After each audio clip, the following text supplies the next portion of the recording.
El olor llega antes que la noticia. No es sangre. Es lejía vieja, plástico recalentado y ese dulzor metálico que dejan los guantes cuando sudas dentro de ellos. En una sala sin ventanas, alguien desliza una caja de poliestireno sobre la mesa. Dentro hay tubos, etiquetas borrosas y un trozo de tejido que parece carne cocida. Pero es un tumor. Si hoy no lo demostramos, mañana esto será basura, dice una voz. Carlos López Otín mira el cronómetro de pared y siente una cosa absurda. Satisfacción, porque por fin la historia va a lo que prometía. Vida, enfermedad, ciencia real. Curiosidad, porque falta lo más importante. ¿Por qué ese hombre tiembla si lleva décadas mirando la muerte al microscopio? Y una punzada de asco, porque en el fondo sabe que la verdad siempre huele así. A laboratorio cansado y a cuerpos que ya no están. Luego la escena se rompe como vidrio, porque antes de que hubiera tubos y tumores, hubo un niño en Sabiñánigo, Huesca, en 1958, y un paisaje que parecía demasiado limpio para esconder tanta tragedia futura. En la España de entonces, la ciencia no era un camino, era una rareza, un rumor, un lugar al que se entraba como quien se cuela en 1980, un cine, con ganas y con culpa. Carlos creció con esa mezcla de curiosidad y disciplina que no se enseña en una clase. Se aprende en casa, en el frío de la calle, en los silencios donde uno se acostumbra a completar lo que falta. Hay personas que cuentan su infancia como si fuese un álbum. La de López Otín, en cambio, se entiende mejor como una pregunta que nunca se deja contestar del todo. ¿Por qué algunos cuerpos se rompen y otros resisten? ¿Qué mecanismo invisible decide que una célula sea obediente o traidora? No son preguntas de niño, diría cualquiera. Pero hay niños que no juegan solo a ganar, juegan a descifrar, y a veces descifrar da miedo. La escuela, los libros, la vida cotidiana, todo empujaba a la sensatez.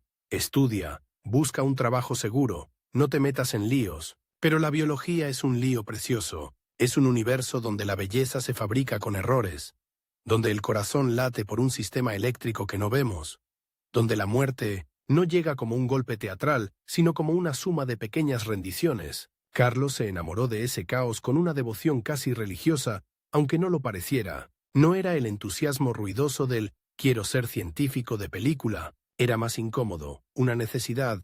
Su formación académica lo llevó por universidades y ciudades que, para un joven con ambición científica, eran estaciones de una misma obsesión. Pasó por la Universidad de Zaragoza y después por la Universidad Complutense de Madrid, donde obtuvo el doctorado en 1984. Madrid era, a la vez, un laboratorio y una prueba de resistencia. Pasillos que olían a café quemado, seminarios donde la gente hablaba, rápido para parecer brillante, noches en que el cansancio te hacía ver el mundo como un portaobjetos. Todo ampliado, todo frágil, pero lo oculto de ese tramo, lo que rara vez se cuenta cuando se recita una biografía en modo triunfo, no es el título de doctor, es el precio de aprender a mirar, porque mirar de verdad significa aceptar imágenes que el cuerpo rechaza. Placas de Petri, con colonias que se comen el medio como moho, animales de experimentación que son más que números, tejidos teñidos que revelan, con una elegancia insoportable, la arquitectura íntima de lo que está enfermo. Mirar es entrenar el estómago y también el alma, y justo cuando parece que el camino se abre, aparece la primera sombra con forma de persona.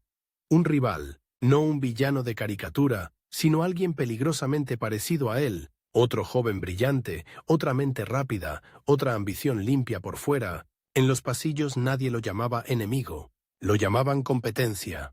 En España, en los 80, la ciencia era una pista estrecha. Pocas plazas, pocos recursos, demasiados talentos empujando el mismo muro. El rival, llamémosle Mateo, para no convertirlo en un nombre real, sino en un espejo, tenía lo que el sistema adora. Facilidad para el discurso, una sonrisa que abría puertas, una intuición para detectar dónde estaba el poder. Carlos, en cambio, tenía otra arma, insistencia, y eso no impresiona en una entrevista hasta que funciona. El primer duelo serio no fue en un congreso ni en una revista prestigiosa, fue en un papel, una solicitud, una beca que era, literalmente, el oxígeno, porque sin esa oportunidad, la vida científica podía quedarse en promesa. Un doctorado colgado en una pared y un talento encerrado, en un despacho sin reactivos. La cuenta atrás empezó así, con algo tan vulgar como una fecha límite y una firma. Esa es una de las ironías más crueles del mundo científico. Las grandes ideas dependen de pequeños plazos. No es solo descubrir, es sobrevivir hasta poder descubrir. La beca llegó, o llegó algo parecido, un camino que no estaba garantizado, pero se podía andar. Tras el doctorado, López Otín desarrolló trabajo científico en centros de referencia en Madrid, incluyendo el Centro Ramón y Cajal y el Centro de Biología Molecular Severo Ochoa. Es fácil escribir esos nombres como si fueran medallas. Por dentro eran otra cosa.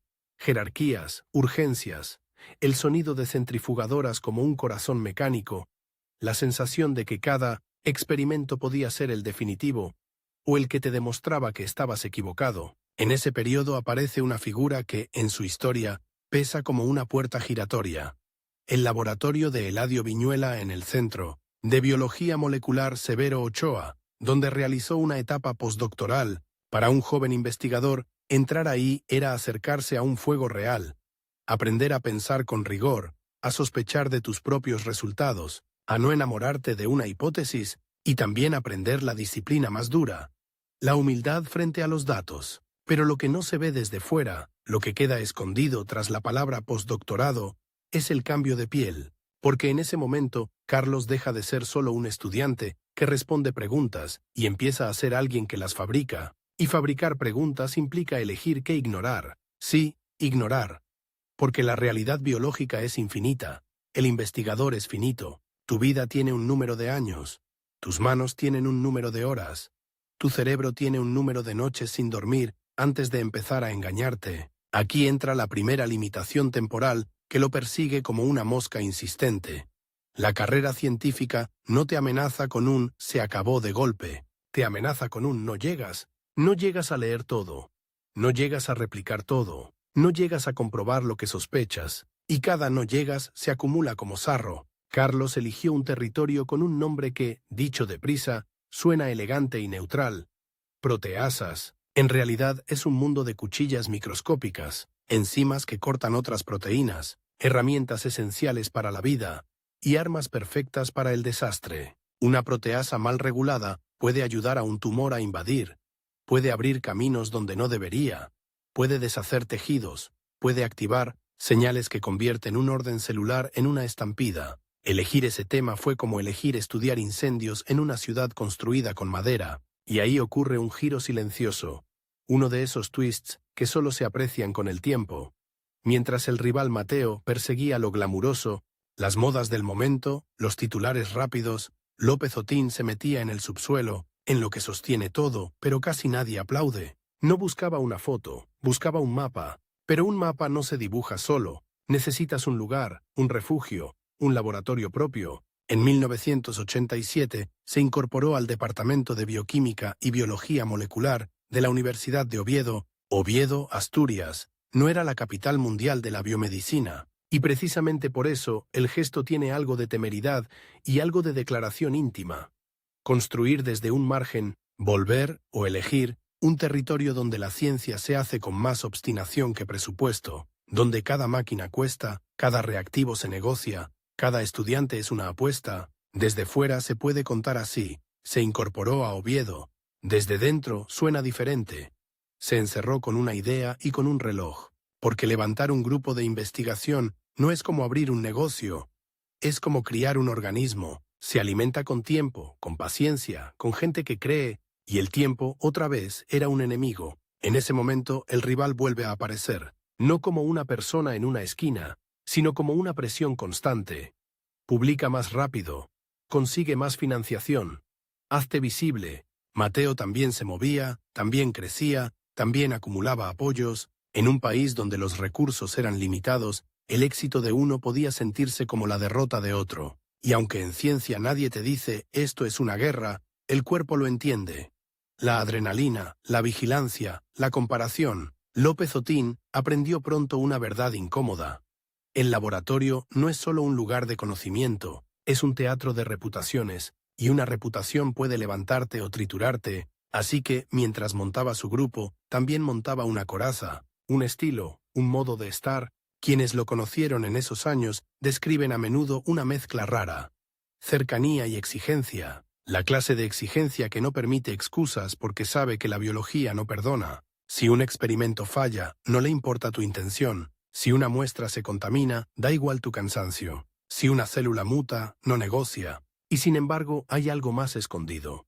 La sensibilidad. Porque trabajar con cáncer y envejecimiento es convivir con una idea que te muerde por dentro. Todo lo que estudias te va a pasar a ti. No estás observando una tormenta lejana.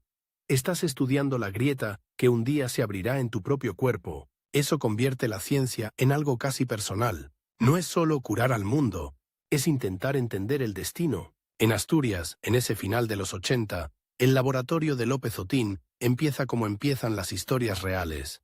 Con modestia y una intensidad que nadie aplaude, horas de pipeta, cuadernos manchados, congeladores que se estropean el peor día, cultivos que mueren en silencio, reuniones donde la gente habla de impacto sin haber tocado una muestra en semanas. La ciencia tiene dos capas, la de los artículos y la de los días. La segunda es la que te cambia, y ahí, en esa segunda capa, aparece otra cuenta atrás concreta, una de esas que no salen en los currículos, el plazo para demostrar que mereces existir. Los primeros años en un nuevo puesto universitario son como caminar por una cuerda floja con público que finge no mirar. Si produces resultados, te llaman promesa consolidada. Si tardas, te llaman error de contratación. La diferencia a veces es un solo experimento que sale bien. Carlos se impuso una regla secreta: no depender de la suerte, o al menos no depender solo de ella. Diseñar, replicar, verificar, volver a empezar. Esa forma de trabajar es menos vistosa que la intuición brillante, pero más resistente. Y en el fondo, esa resistencia era su manera de vencer a Mateo. No en un golpe espectacular, sino por desgaste, por constancia, por aguante. De hecho, el rival también aprende. Mateo se da cuenta de que no basta con hablar bien. Hay que sostener un programa de investigación, y entonces la rivalidad se vuelve más peligrosa.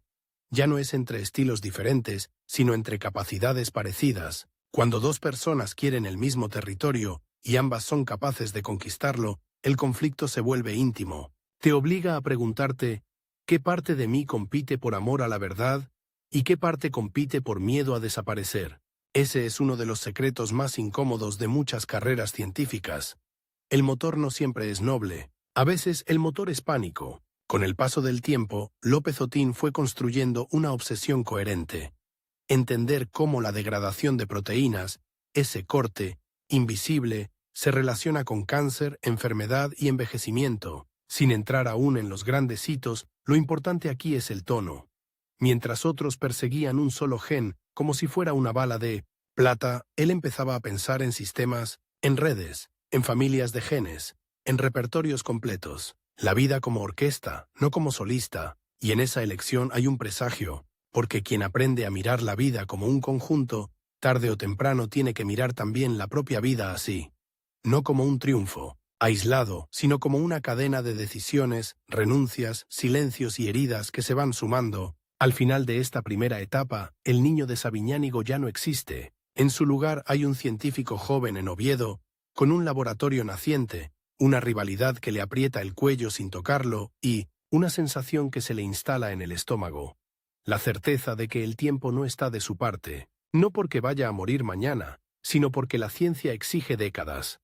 Y la realidad te quita años con una facilidad insultante, y entonces, como si el destino quisiera recordarle el olor del principio, llega una imagen fugaz, apenas un destello, de lo que un día le esperará. Una sala sin ventanas, una caja blanca, y un tejido que parece carne cocida, pero es una historia humana convertida en datos. Aún no sabe cuántas noches tendrá que pagar por esa caja. Aún no sabe qué infierno personal se esconde detrás de la palabra éxito.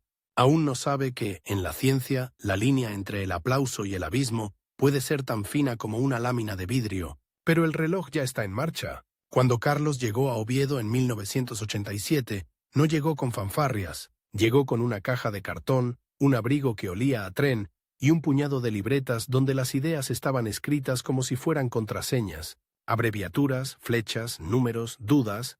Si alguien le hubiera preguntado qué venía a construir, habría contestado un grupo, un laboratorio, un proyecto, pero eso era solo la versión amable, La versión real era más áspera, venía a fabricar tiempo, porque en ciencia el tiempo no es un reloj, es una moneda. Se gasta en un experimento que puede fallar, en una reunión que puede robarte un mes, en un estudiante que se quema antes de aprender, en una máquina que muere el día exacto en que más la necesitas, y en Oviedo, donde el prestigio internacional no te cae encima como nieve, sino que lo tienes que traer con las manos, el tiempo cuesta todavía más. Los primeros días fueron como aprender a respirar bajo el agua. El laboratorio no era un templo brillante, era un lugar que había que domar, tuberías antiguas, armarios de reactivos que parecían cementerios de frascos, puertas que chirriaban como si protestaran por la ambición. Carlos miraba los espacios vacíos y veía lo que nadie más veía. Futuros, un congelador lleno de muestras, una estantería con anticuerpos, un rincón para cultivos, y sobre todo una mesa central donde alguien, algún día, abriría una libreta y escribiría una frase que valdría una década, pero para llegar a ese algún día, había que sobrevivir al hoy. La universidad era un organismo con su propia biología, lenta, jerárquica, capaz de premiarte con una sonrisa y después asfixiarte con burocracia. Había que pedir permisos, justificar gastos, competir por ayudas, convencer a comités. La ciencia que la gente imagina, la del descubrimiento repentino, se parecía poco a la ciencia real de esos años, que era más bien una sucesión de pequeños asedios. Asediar la falta de recursos, asediar la duda, asediar la posibilidad constante de que todo se venga abajo, y entonces apareció el primer twist de verdad.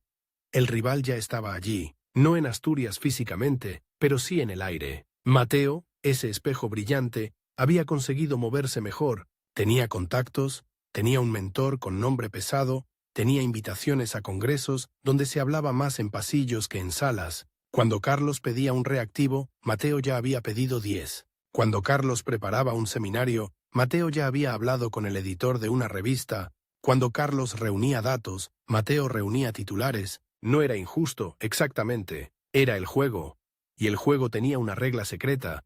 Si te retrasas, te borran. Carlos sintió esa regla como una cuenta atrás personal. Los años de arranque eran críticos. Tenía que demostrar resultados antes de que el sistema decidiera que su apuesta por Oviedo había sido una extravagancia provincial. Tenía que publicar, formar gente, atraer financiación y hacerlo sin caer en la trampa que devora a tantos. Publicar por publicar, correr sin dirección, perseguir lo que está de moda aunque no te pertenezca. Por eso se aferró a las proteasas con una obstinación casi agresiva. Proteasas, enzimas que cortan proteínas, que remodelan tejidos, que abren caminos. Suena técnico, incluso elegante, pero si lo bajas al suelo, se vuelve casi violento. Son tijeras moleculares, y cuando esas tijeras se descontrolan, el cuerpo se transforma en un territorio invadido. Un tumor no crece solo por multiplicarse. También necesita atravesar, penetrar, romper límites. Las proteasas, en ese contexto, son como ganzúas biológicas. Le enseñan a la célula maligna a abrir cerraduras que no debería tocar. La primera gran decisión, y aquí está lo oculto, que casi nunca se cuenta, fue elegir no ser el más rápido, elegir ser el más meticuloso. En un entorno que premia la velocidad, esa elección es casi un acto de rebeldía y de riesgo, porque si eres meticuloso y los demás publican antes, tu prudencia puede parecer lentitud, y la lentitud se castiga. Pero Carlos tenía otra urgencia, más íntima, que se mezclaba con la profesional, la urgencia del cuerpo, no el suyo todavía, sino el cuerpo como concepto. En aquellos años empezó a madurar en él una idea que le perseguiría siempre.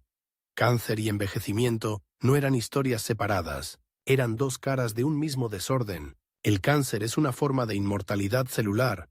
El envejecimiento es el precio de mantener a raya esa inmortalidad, como si la vida fuera un pacto. Te permito durar, pero te prohíbo descontrolarte. Y ese pacto se negocia en silencio, en cada división celular, en cada reparación de ADN, en cada proteína que se pliega bien, o se pliega mal y se convierte en basura tóxica. Construir un laboratorio en Oviedo con esa ambición era como intentar encender un faro con cerillas mojadas, así que hizo lo que hacen los que no tienen margen. Convirtió la carencia en estilo, apretó el método, racionalizó los experimentos, priorizó preguntas que pudieran crecer como árboles. De una respuesta saldrían otras 10. Y aún así, la vida universitaria no era solo ciencia, era política. Pequeñas guerras sin sangre, pero con consecuencias reales. Asignación de espacios, plazas, equipos, protagonismos. A veces el enemigo no era Mateo, sino algo más vulgar y más peligroso. La mediocridad organizada. Aquí llega otro giro, uno de los más incómodos para quien escucha una biografía heroica. Durante esos primeros años, Carlos aprendió a sonreír con los dientes apretados, aprendió que un te apoyo puede significar te vigilo, aprendió que un elogio público puede esconder un intento de apropiarse de tu trabajo, aprendió que algunos colegas no querían que triunfara porque su triunfo sería un espejo doloroso y sobre todo aprendió que la soledad es una herramienta de concentración y también una grieta por donde se cuela el desgaste. Mientras tanto, Mateo ascendía a su manera. Cada vez que Carlos oía su nombre en una conversación, Mateo ha conseguido tal proyecto, Mateo presenta en tal congreso, Mateo ha publicado en tal sitio, sentía ese pinchazo contradictorio, admiración y rabia, impulso y náusea, no porque Mateo fuera un fraude, sino porque era real. No se puede odiar fácilmente a un rival competente, se le teme, y el miedo es un combustible sucio pero eficaz. Hubo un momento clave en los 90 en que la rivalidad dejó de ser rumor y se volvió escena. Un congreso nacional, una sala llena, diapositivas que todavía se cambiaban con una seguridad casi artesanal. Carlos presentaba resultados sobre una proteasa concreta y su papel en procesos patológicos. Cuando terminó, vino la ronda de preguntas. Y ahí, Mateo levantó la mano. No fue un ataque directo. Los ataques directos son torpes. Fue peor. Una pregunta elegante que insinuaba que el hallazgo podía ser una ilusión estadística, que el experimento necesitaba más controles, que la interpretación era demasiado ambiciosa. Lo dijo con tono amable. Con la sonrisa de quien solo quiere entender. La sala se tensó como una cuerda. Carlos sintió cómo le subía el calor por el cuello. En ese instante, el conflicto dejó de ser abstracto. Ya no competían por recursos, competían por credibilidad. Y la credibilidad en ciencia es el oxígeno. Respondió sin gritar, sin dramatismo, con esa clase de frialdad que nace de haber rehecho un experimento 50 veces. Explicó controles, replicaciones, enfoques alternativos. Mientras hablaba, no estaba solo defendiendo un resultado. Estaba defendiendo su derecho a existir en el mapa. Y cuando terminó, hubo un silencio breve, casi desagradable, y luego un murmullo que sonó como alivio, satisfacción para quien mira. Esto era real, aquí se juegan algo. Curiosidad, ¿qué pasará cuando se vuelvan a cruzar? Y un pequeño asco, porque el espectáculo era humano. Dos científicos discutiendo mientras, fuera de la sala, la enfermedad seguía, haciendo su trabajo sin pedir permiso. Ese episodio, que desde fuera se vería como una anécdota, se convirtió dentro de Carlos en una frontera. Le enseñó que su manera de ganar no sería por carisma, sino por rigor. No por ser el más visible, sino por ser el más sólido, y eso le dio una forma de paz, y otra forma de condena. La condena de tener que ser siempre impecable. En 1993 llegó un hito institucional. La cátedra en Bioquímica y Biología Molecular en la Universidad de Oviedo. Desde fuera suena a meta alcanzada. Desde dentro no era un final, era un contrato con el diablo. Ahora tu nombre pesa más, y si caes, el golpe es más alto. Ser catedrático te da libertad, sí, pero también te convierte en diana. Más estudiantes dependen de ti, más proyectos llevan tu firma, más ojos cuentan tus errores con un placer secreto. Y con la cátedra llegó el siguiente tramo de la cuenta atrás. Consolidar un programa científico que no se desinfle en 3 años. Había que demostrar que no era un destello. Había que convertir el laboratorio en una fábrica de conocimiento estable, y eso exige algo que casi nadie menciona. Aprender a dirigir. Dirigir un grupo de investigación no es solo decidir qué se estudia, es aprender a leer personas, a detectar quién miente para no admitir que contaminó una muestra, a distinguir un fracaso honesto de una excusa brillante, a cuidar a quien está a punto de romperse sin convertirlo en alguien dependiente, a mantener un clima donde la exigencia no destruya la creatividad. Aquí se esconde otra capa de su historia. Carlos desarrolló una especie de doble vida emocional. Por un lado, la pasión por la biología, por otro, la responsabilidad de sostener un pequeño ecosistema humano, porque un laboratorio es un lugar donde los egos y los miedos se reproducen tan rápido como las células, y si no los controlas, te devoran. A finales de los 90 empezaron a llegar premios y reconocimientos. De nuevo, desde fuera se ven como fuegos artificiales. Premio Dupont en Ciencias de la Vida, reconocimientos europeos, distinciones. Pero lo oculto de los premios es la presión que generan. Cada galardón es una expectativa. Si te premian por A, te obligan a seguir siendo A. Si evolucionas hacia B, algunos te mirarán como si estuvieras traicionando tu propia marca. Y en ese punto, Carlos hizo otro movimiento inesperado. Amplió el foco sin soltar la raíz. Siguió con proteasas, sí, pero empezó a conectar ese conocimiento con enfermedades diversas y con preguntas cada vez más grandes sobre la biología del envejecimiento. Era como si, tras años aprendiendo el alfabeto, quisiera escribir novelas, y escribir novelas en biomedicina significa entrar en territorios donde hay más competencia, más dinero, más intereses, más ruido, y ahí Mateo volvió a presionar, porque Mateo también había crecido, ya no era solo un rival personal, era una red, tenía aliados, tenía estudiantes que lo imitaban, tenía una narrativa potente. Mi laboratorio va más rápido. En una época en que la ciencia empezaba a ser cada vez más global y más mediática, esa narrativa era atractiva. Los gestores aman la velocidad, los titulares aman lo simple, el público ama creer que una cura está a la vuelta de la esquina. Carlos, en cambio, insistía en lo complejo, y lo complejo vende peor. Entonces sucede un twist silencioso que cambia la dinámica. El rival empieza a copiar el territorio, no copiar resultados, eso sería demasiado burdo, sino copiar preguntas. Donde Carlos abría una vía, Mateo la traduce a un proyecto más vistoso. Donde Carlos describe una conexión molecular, Mateo la convierte en una promesa terapéutica. Y de repente, Carlos se encuentra compitiendo no solo contra una persona, sino contra una versión maquillada de su propio trabajo. Es un momento peligroso, porque ahí es cuando muchos se vuelven cínicos, o se vuelven agresivos, o se vuelven pequeños. Carlos eligió otra salida, más arriesgada, volverse aún más profundo, hacer lo que el rival no pudiera replicar fácilmente. Construir un cuerpo de conocimiento que se sostuviera por acumulación, por consistencia, por capacidad de explicar fenómenos que otros solo podían describir, pero esa elección tiene un coste brutal, exige más años, y los años, otra vez, son finitos. En la primera década de los 2000, esa estrategia empezó a dar frutos en forma de reconocimiento nacional e internacional, llegó el Premio Rey Jaime I, 2004, y más tarde el ingreso como académico de número en la Real Academia de Ciencias, 2006. En 2008 recibió el Premio Nacional de Investigación Santiago Ramón y Cajal en el área de biología. Suena triunfal. Pero si lo miras desde la cocina, desde el laboratorio, esos años eran también una época de tensión constante. Más visibilidad, más presión, más invitaciones, más obligaciones, y el mismo número de horas al día para pensar. Y aquí aparece una imagen que los currículos no ponen, pero que cualquiera que ha vivido eso reconoce. La noche en que te quedas solo, en el laboratorio, con luces fluorescentes que hacen que todo parezca enfermo, y escuchas el zumbido del congelador como si fuera una respiración. En la mesa hay un manuscrito que debe enviarse antes de medianoche. El ordenador marca 23:41.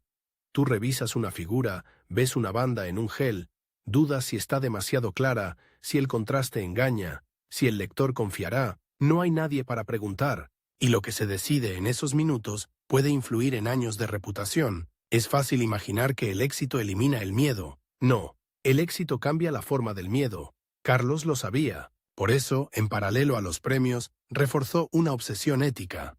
Que el laboratorio fuera un lugar donde los datos mandaran, donde la belleza de una hipótesis no justificara una trampa. Esto, contado así, suena noble, pero lo oculto es que esa obsesión no nace solo de la virtud. Nace del terror a fallar públicamente. En un entorno competitivo, un error no es un error, es munición. Mateo lo entendía también, y comenzó a jugar otra partida, una partida más psicológica. Empezó a insinuar, siempre sin afirmar, que el grupo de Carlos era demasiado lento, que su enfoque era demasiado académico, que su ambición era poco traslacional. Palabras suaves pero venenosas. En ciencia, a veces no te destruyen con una acusación, te erosionan con etiquetas. Y Carlos, por primera vez, sintió la tentación de convertirse en un personaje, en alguien que se vende, en alguien que habla más y pipetea menos. Esa tentación es una trampa con brillo. Si la tomas, te vuelves famoso. Y hueco. Si la rechazas, sigues sólido y puedes desaparecer en el ruido. Aquí el relato se tuerce, porque el conflicto central no era solo con Mateo, era con la época. Con la transformación de la ciencia en espectáculo, con la idea de que el valor de una vida intelectual se mide en impacto inmediato, Carlos eligió resistir, pero no como un mártir, sino como un estratega. Aprendió a contar su trabajo sin traicionarlo, aprendió a hablar de grandes preguntas, cáncer, envejecimiento, inmortalidad celular, sin prometer milagros, y esa forma de comunicar, más lenta y más densa, empezó a atraer a otro tipo de gente. Estudiantes que buscaban profundidad, no solo brillo, y justo cuando parecía que había encontrado un equilibrio, llega la parte más inquietante de esta etapa. El precio personal, porque mientras el laboratorio crecía, la vida fuera del laboratorio seguía su propia biología. Familia, salud, cansancio, la ciencia devora horas que no se recuperan, y hay un momento, tarde o temprano, en que miras atrás y te das cuenta de que tu carrera está hecha de ausencias. Cenas saltadas, fines de semana inexistentes, vacaciones convertidas en congresos, conversaciones interrumpidas por llamadas urgentes. Esa es otra cosa que se esconde en biografías grandiosas.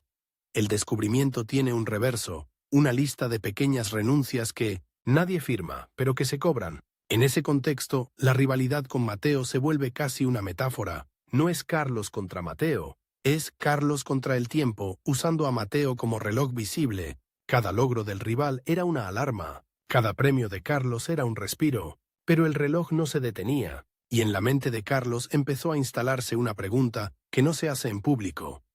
¿Cuánto de lo que hago es por la ciencia? ¿Y cuánto es por no ser derrotado?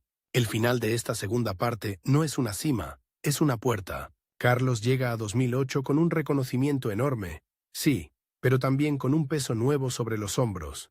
Ya no puede ser solo el investigador brillante, tiene que ser el referente, y los referentes en ciencia se convierten en símbolos, y los símbolos atraen admiración, pero también atraen hambre ajena. Mateo, desde su lado, observa ese ascenso y entiende que la batalla cambia de nivel. Ya no basta con cuestionar un experimento en un congreso, ahora hay que disputar el relato completo. ¿Quién representa la biomedicina española? ¿Quién marca agenda? ¿Quién tiene autoridad moral y científica para hablar de cáncer, de envejecimiento, de futuro? Y sin que Carlos lo sepa todavía, ese cambio de nivel prepara el terreno para un giro mucho más oscuro en los años siguientes. Un, y no menos giro en el que no solo se pondrá a prueba su inteligencia, sino su resistencia emocional.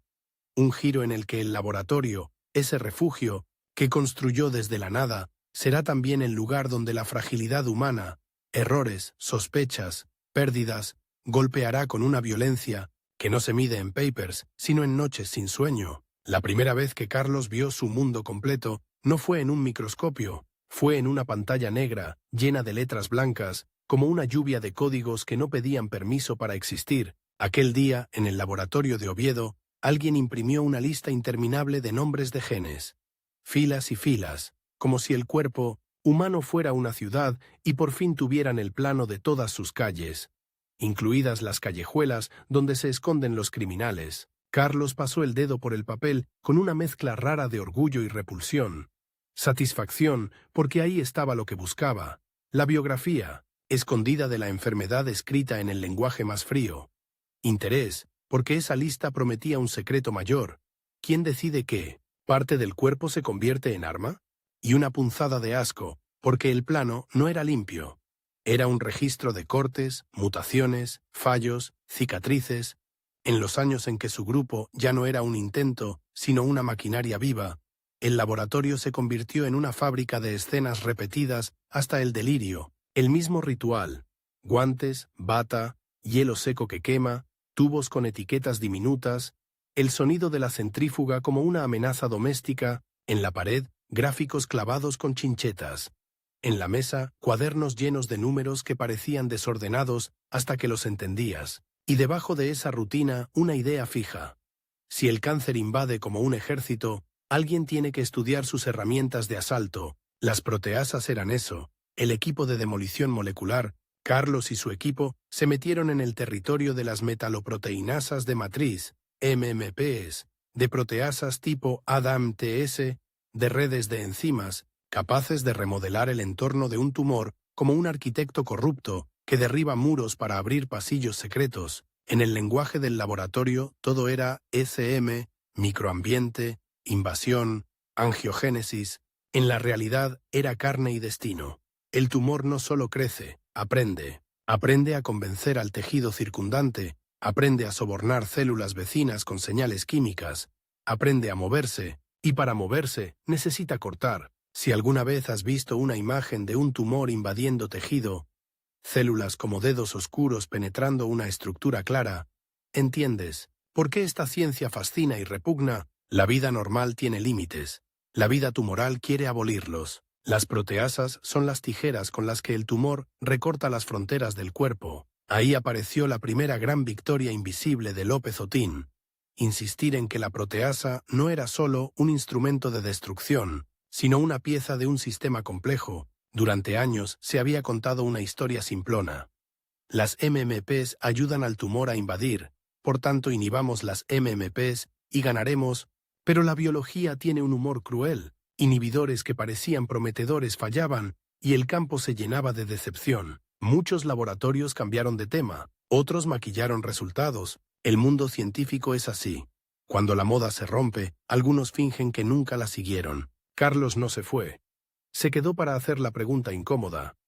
¿Y si esas enzimas no son solo villanas? ¿Y si también tienen roles protectores o contradictorios según el contexto? En vez de repetir la consigna del momento, se hundió más. Quería entender los roles paradójicos, las funciones dobles, las proteasas, que pueden favorecer o frenar procesos tumorales, dependiendo de la fase, del tejido, de la conversación química del microambiente. Eso era ir contra la comodidad del relato, y la comodidad del relato, en ciencia, es una droga. Pero una idea correcta no gana sola. Necesitaba algo más, un inventario. Aquí entra una palabra que suena a ciencia dura, y sin embargo oculta una obsesión casi detectivesca. El degradoma. El degradoma es el conjunto de proteasas de un organismo. El catálogo completo de sus cuchillas. Construirlo no es como coleccionar estampas.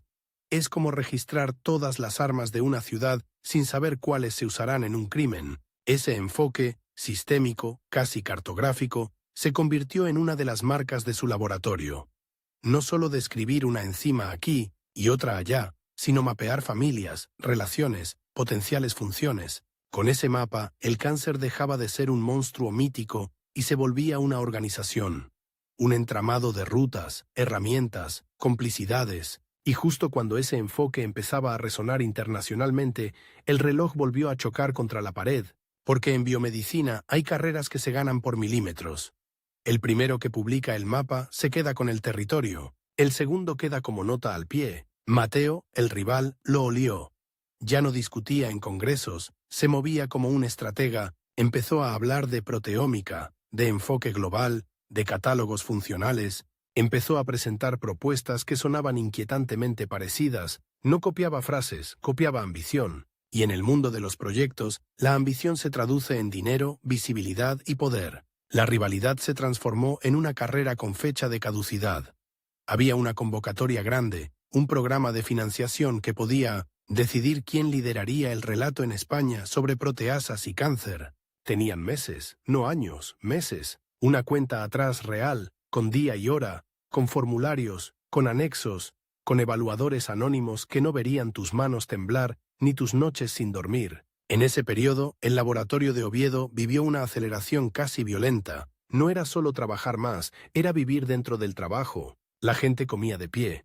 Las bromas se volvían secas. Los errores se pagaban con silencio. A veces el mayor enemigo no era Mateo, sino el cansancio, porque el cansancio hace que veas patrones donde no los hay. Hace que una banda borrosa en un gel parezca una señal clara. Hace que una imagen casi convincente te pida a gritos que la aceptes. Carlos insistía, no, replicar, confirmar, volver a empezar. Si no aguantan el escrutinio, no existen. Esa frase, repetida como mantra, era su protección y su cárcel, porque cuando tu estándar es alto, avanzas más lento. Y Mateo, con su maquinaria de velocidad, parecía acercarse peligrosamente, pero ocurrió un twist que no parecía dramático en la superficie, Y sin embargo, cambió el juego. El enfoque de Carlos empezó a conectar con algo aún más grande que el cáncer, el envejecimiento. Si el cáncer es una célula que busca ser inmortal a costa del organismo, el envejecimiento es el organismo pagando el precio de mantenerse ordenado. Esa tensión, inmortalidad versus control, es una de las paradojas más profundas de la biología, y a medida que su trabajo sobre proteasas y microambiente tumoral maduraba, Carlos empezó a ver que las mismas herramientas moleculares que permiten al tumor invadir también participan en la remodelación normal de tejidos, en la cicatrización, en la inflamación, en el desgaste lento de los órganos. Era el mismo lenguaje, pero con otra narración. No enemigo, sino tiempo. Y entonces, en 2013, llegó el golpe de autoridad intelectual. The Hallmarks of Aging, un artículo de revisión que propuso 9 marcas o denominadores comunes del envejecimiento: inestabilidad genómica, acortamiento de telómeros, alteraciones epigenéticas, pérdida de proteostasis, desregulación de sensores de nutrientes, disfunción mitocondrial, senescencia celular, agotamiento de células madre y comunicación intercelular alterada. No era un experimento aislado, era un marco, una manera de ordenar el caos, y cuando un científico logra poner orden en un caos que afecta a todos, su nombre se pega a la conversación global. Ese texto fue como lanzar una bengala en medio de la niebla. De pronto, investigadores de campos distintos usaban el mismo mapa conceptual para hablar de envejecimiento. Y lo más importante, ese mapa no era solo académico, también sugería dónde intervenir, qué procesos podían ser dianas terapéuticas. La ciencia, de pronto, parecía tener un guión. Si entendemos los hallmarks, quizá podamos retrasar el deterioro, ampliar la salud, empujar la frontera de lo posible. Desde fuera se veía como un triunfo brillante, desde dentro era otra cosa, una carga, porque cuando pones nombre a 9 hallmarks, la gente te exige que respondas a la pregunta que nadie se atreve a hacer en voz alta. ¿Y ahora qué? ¿Vas a cambiar la vida de millones o solo vas a poner etiquetas bonitas? Carlos empezó a moverse entre 2 mundos. En uno, el laboratorio. Enzimas, tejidos, modelos, rutas moleculares. En otro, la escena internacional. Invitaciones, conferencias, debates sobre longevidad, y entre ambos la misma sombra. Mateo, que también entendió que el envejecimiento era la nueva frontera mediática. El rival cambió de máscara. Donde antes competía por proteasas y cáncer, ahora competía por la narrativa del futuro. Se presentaba como el que traería aplicaciones rápidas, como el que traduciría ciencia a terapias, y ese discurso, en un mundo obsesionado con soluciones, era seductor. El problema es que la seducción en biología suele ser una trampa. La naturaleza no premia al que promete, premia al que demuestra. Aquí la tensión subió porque Carlos estaba atrapado en un dilema moral y estratégico. Si se quedaba solo en lo fundamental, corría el riesgo de ser desplazado por discursos más simples. Si se subía a la ola mediática, corría el riesgo de diluir su rigor. Y en medio, su equipo.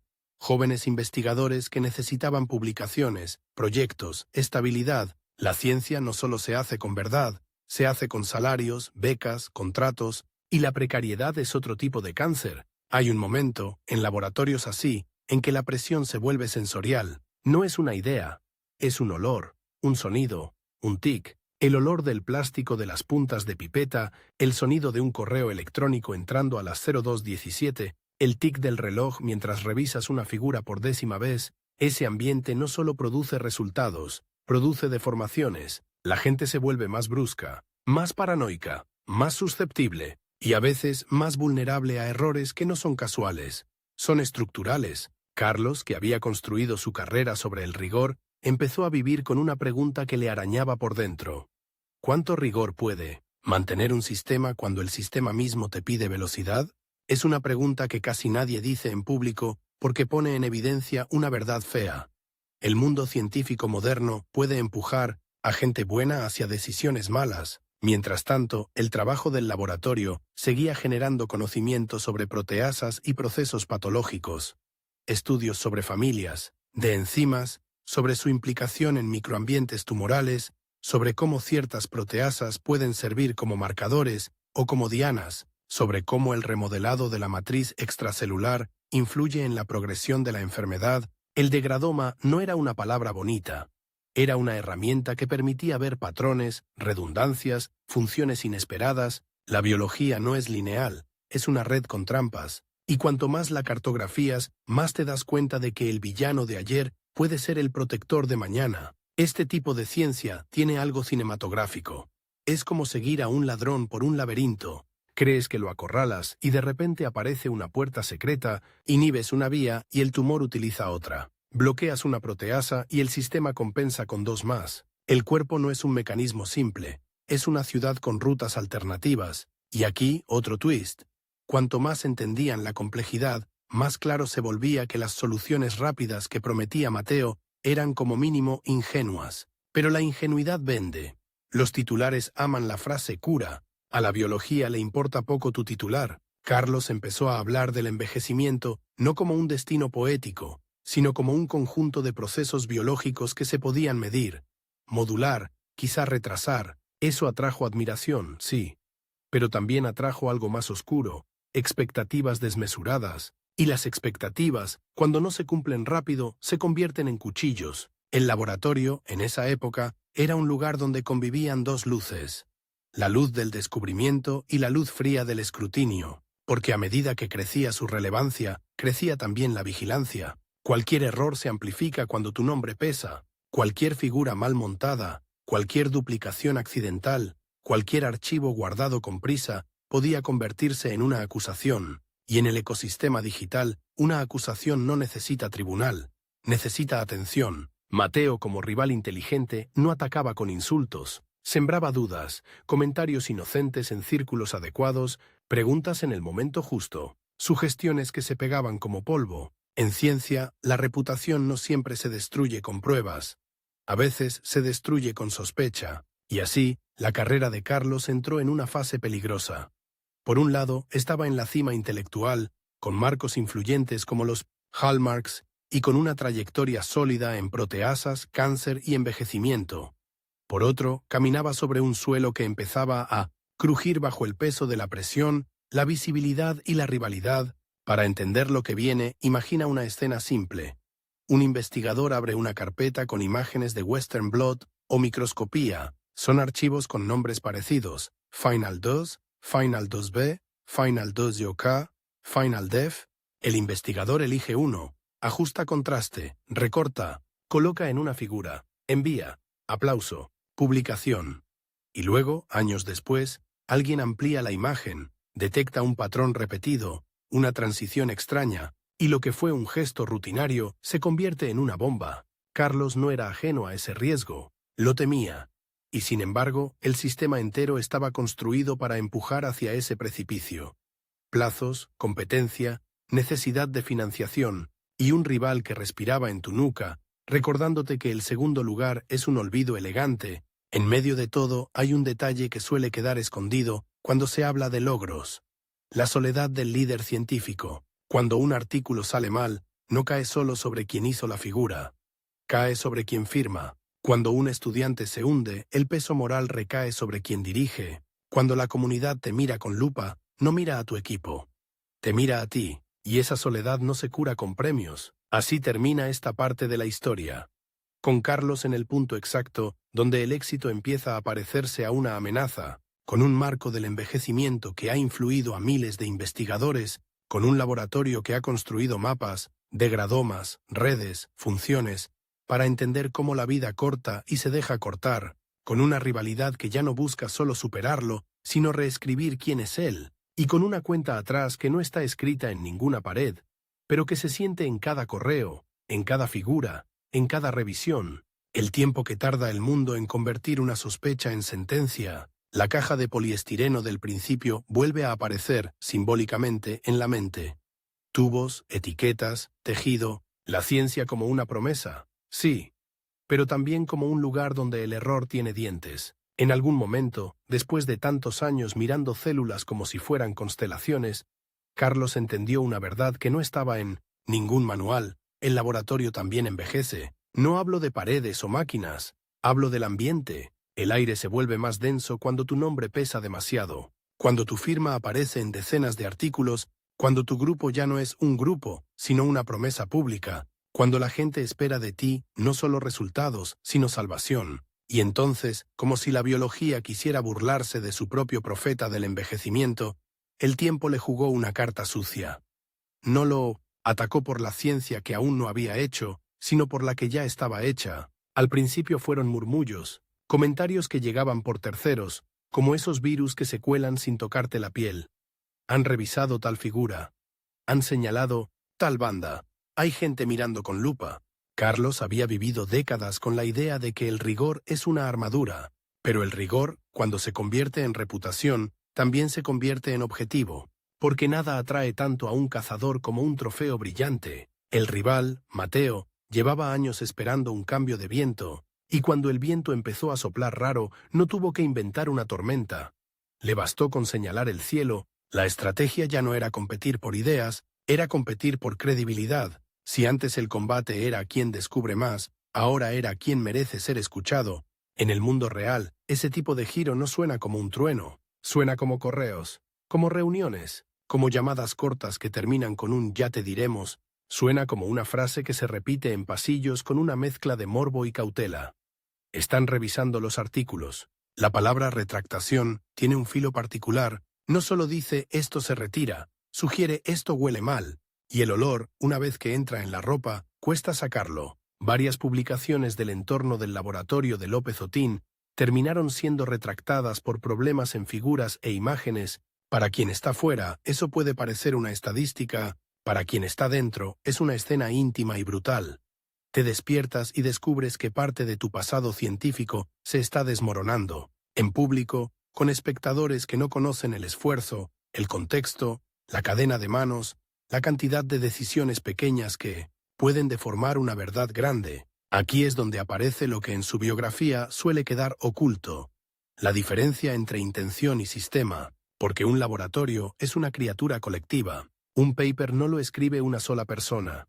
Lo construyen estudiantes, postdocs, técnicos, colaboradores, revisores, editores, y sin embargo, cuando cae sobre un nombre principal, sobre el rostro, sobre el símbolo. Carlos, que había dedicado su vida a explicar cómo las células se vuelven traidoras, se encontró viviendo otra clase de traición, la del archivo, la de los datos antiguos, la de los discos duros perdidos, los formatos obsoletos, los originales que no aparecen cuando más los necesitas, y esa sensación, la de buscar desesperado el raw data, como quien busca una foto de un ser querido en una casa que se quema, es una de las experiencias más nauseabundas que puede vivir un científico. Te da asco por dentro porque te obliga a una pregunta inmisericorde. ¿Cómo es posible que hayamos trabajado tanto y ahora no sepamos demostrarlo de la forma que el mundo exige? En medio del estruendo llegó otro golpe simbólico, la retirada de un premio de mentoría que le había concedido una revista de referencia. Para el público era un titular, para Carlos era una amputación. Porque si hay algo que un científico veterano se cuenta a sí mismo para aguantar, es esto. Al menos he formado gente, al menos he sido útil para otros. Cuando te tocan esa parte, no te tocan el ego, te tocan el sentido. Y aquí el relato se retuerce en un giro moral que deja sabor metálico.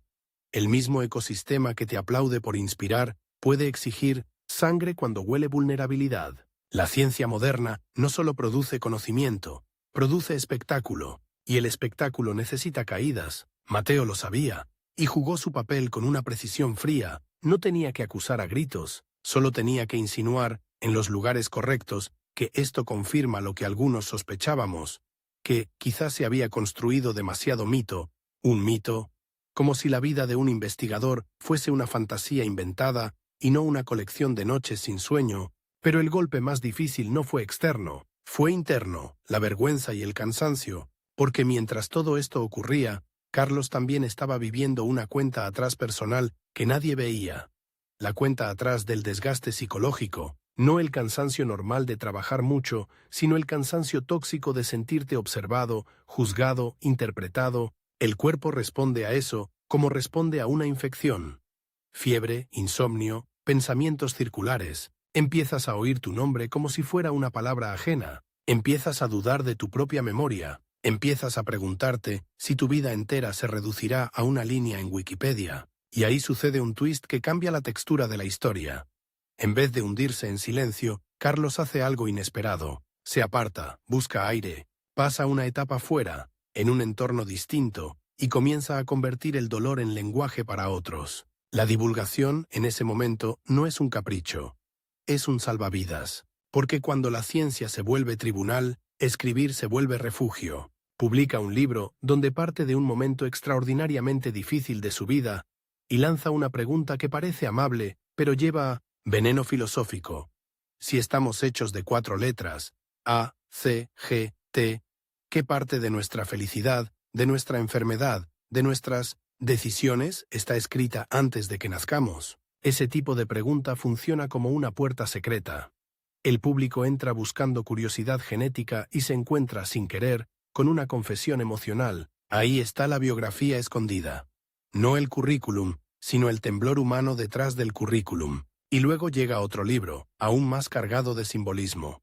El tiempo cósmico, el tiempo biológico, el tiempo del envejecimiento, como si Carlos intentara domar con palabras lo mismo que durante décadas había intentado domar con experimentos. El avance inevitable hacia la degradación. En esa etapa, el científico que había ordenado el envejecimiento en marcas empieza a hablar del tiempo como una experiencia que nos atraviesa y nos mutila sin pedir permiso. Pero no confundas esto con retirada cobarde. Aquí aparece la parte más interesante y más incómoda de su legado. La insistencia en seguir pensando, aunque el ruido te quiera callar, porque incluso mientras la reputación se le llenaba de arañazos, su trabajo intelectual seguía respirando en el mundo. Años después, su marco de las marcas del envejecimiento no solo seguía vivo, se expandía. Él y sus coautores volvieron a ampliar esa visión, como si el mapa inicial hubiera sido solo el primer boceto de un continente mucho mayor, y su firma siguió apareciendo en textos que conectan envejecimiento y cáncer, e incluso en propuestas que introducen dimensiones menos moleculares y más humanas. La adaptación psicosocial como parte de la salud, es decir, después de estudiar cómo envejece la célula, se atreve a decir que también envejece la mente, y que esa mente importa. Esta evolución tiene algo de giro final de película. El hombre señalado por problemas técnicos en figuras termina insistiendo en que la salud no es solo un dato, que hay una dimensión humana que el laboratorio no captura, no para escapar de la ciencia, sino para completarla. Mientras tanto, la institución también jugaba su partida. Hubo pronunciamientos públicos que pedían distinguir entre errores de presentación y fraude, subrayando la necesidad de rigor sin caer en linchamientos fáciles. Esa línea es finísima y duele caminarla. Por un lado, la ciencia necesita corrección.